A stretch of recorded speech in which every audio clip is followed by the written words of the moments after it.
Today, friends, is Saturday, the 10th week in ordinary time. And today is the memorial of St. Anthony of Padua. For those who have faithfully followed our novena the last 9 days, came to an end yesterday. And so today is that feast of St. Anthony. And so at this time, we congratulate and celebrate with all those who bear the name Anthony, Antonia, those who are from St. Anthony's parish, those who have siblings who go by the name Anthony. Our brother was Anthony, or was Anthony at the time. So we want to wish each and every one of them a happy feast day. Today is a very important day in the life of the church, especially because of that man called Anthony. St. Anthony, as we said at the introductory part of the Mass, was born of nobility. He was born in Lisbon, in Portugal. And then his father actually, or ordinarily, wanted him to equally embrace nobility and become a noble man, since he was born into riches. But Anthony thought otherwise.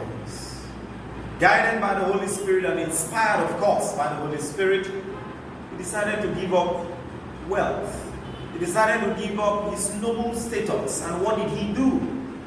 He entered the Franciscan friars and became a Franciscan and took up the vow of poverty, chastity, and obedience, thereby leaving behind the things of this world. He, to a very large extent, sought to emulate and to interpret in very literal terms what Jesus himself advised the rich man who came to him seeking the ways of getting to eternal life. Go and sell all you own, give the money to the poor, and come follow me. And Anthony did that. Anthony left everything behind. Left stature, he left fame, he left money, wealth, position, and privilege, and embraced a life of poverty. And that led him to become an outstanding missionary, because he was able to go wherever he was sent. And so he ministered a great deal in Padua. And that's why today we refer to him as St. Anthony of Padua. He was an outstanding preacher. As a priest, he was committed and dedicated to the things of God, totally. With Anthony, his yes was yes. With Anthony, his no was no. There were no via media, there were no go-between. Anthony was a man of integrity. And so, if you listen to the gospel reading, Jesus himself says, yes, he says, do not swear by your own head, since you cannot turn a single hair white or black. All you need to say is yes if you mean yes, no if you mean no. Anything more than this comes from the evil one. Anthony was known as that forthright, upright, and trustworthy man. His integrity was top-notch. And guess what? Legend has it that Anthony never spoke a single lie throughout his life. And so today, you find out his tongue remains uncorrupt. His tongue.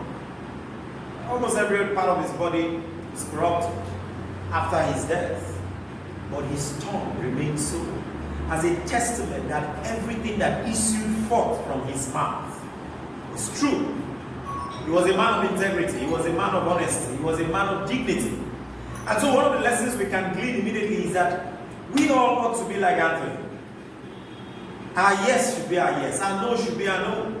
We should be known for integrity, we should be known for honesty, we should be known for truthfulness. We should strive as much as possible, like Anthony, to remove every ambiguity in our life, every duplicity, and live a life that is forthright. With Anthony being a model of emulation, asking his intercession, he can guide us through it. He can guide us through it. There is no point telling a lie. There is no point living a lie. There is no justification for it. There is no justification for it. Scripture even tells us the truth shall set you free. The truth shall set you free, regardless of what the whole world will think, regardless of what everyone else is thinking. The truth shall set you free. We need to just abide by what Jesus has said. Because oftentimes we find today people wanting to, I swear, I want to go to some shrine or go to somewhere in order to show that what I am saying is true. Jesus is encouraging us that we do not need to get to that extent in our everyday dealings. Our transparency should speak for us. Our integrity, our mode of life should be what will speak for us. Mind you, it mustn't always be accepted. That Anthony was that transparent didn't mean everyone accepted him. And that tells us there was a time when Anthony himself got to a point and wanted to preach to people. And the people were not listening to him. The people didn't care about him. The people didn't want him. And he turned to the river and started to preach, and fishes came out and listened to him. And later the people returned and apologized to him. The truth that you want to be honest, the truth is you need to have integrity. Doesn't mean everyone will accept it. Note carefully that even if the whole world thinks that something is wrong, it doesn't make that thing wrong. That everybody believes that a particular thing is true, even if that thing is not true, that everyone believes it, doesn't make that thing true. Doesn't make it true. That everybody is doing, there's a bandwagon philosophy in life, that everybody is committing a particular vice, cannot eventually make the vice become virtue. No. That everyone continues on a particular trajectory. In our world today we see it. Might is right. Wealth is everything. Honesty has been relegated to the background. There is a transvaluation of values. There's a transformation of values. People, the things that people ought to be proud of, people are no longer proud of it. People want to be proud of things that do not make any meaning, because the whole world seems to be going there. Even if the whole world is a support of LGBTQ, doesn't make it right. It's not going to turn it tomorrow to become a virtue. It's not going to make it a virtue. Even if everybody in Africa or in Nigeria, as it were, says, oh, you must allow polygamy and all that. And if every married husband or married wife chooses to be unfaithful, there is never going to be a time where that vice will now, because everybody is doing it, automatically becomes virtue. No. Like St. Anthony, we can dare once again to be different. We can dare to stand alone. We can dare to be that lone voice out there in the wilderness, out there in the society, out there speaking our truth. Truth is immutable. Truth is indivisible. Truth is one. If it is true 10 years ago, it will be true today. If it is true today, it will be true tomorrow. If it changes, then it means that it was never true. And a clear example is this. From earliest times, we had always believed that the earth was flat. That was what we were taught. Or that was what people thought. The earth was flat. And we held it as truth, even within the confines of the church. We held it as the gospel truth that the earth was flat. And it took the Copernican revolution, and of course Galileo, who came and told us, and with experiment, with research, scientific research, and now we all know that the earth is not flat, but the earth is spherical.